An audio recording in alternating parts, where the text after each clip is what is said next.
అఖిలాండ భవన బ్రహ్మాండమావి స్ఫురత్ జ్యోతిస్ఫటికలింగమౌళి విలకత్ పూర్ణైర్వాంతామృతై అస్తోకామృతమేకమీ సమనితం రుద్రానువాకాం జపనం ధ్యాయేతీర్థసిద్ధై జ్యోతిపదం విప్రోషం చేత్యవం.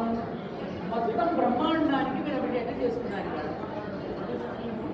ఆకాశం మనం చూసి కనుచూపు మేర వరకు ఉంటాం.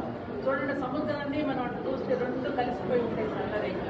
ఆ కలిసిపోయిన కింద భూమి మానవట్టు అంటే అమ్మవారి కింద, ఆ పైన శివలింగమే ఆకాశము. అంటే భూమి ఆకాశాలకు ఇద్దరికి కూడా మనం అభిషేకం చేసుకుని ఈ భూమి నుంచి పంటలు అందుకుంటున్నాం, ఈ భూమి నుంచి సర్వము అనుభవిస్తున్నాం. సర్వసిద్ధైక ధీమహి తన్నోధన ప్రచోదయాత్ అంటాం కదా.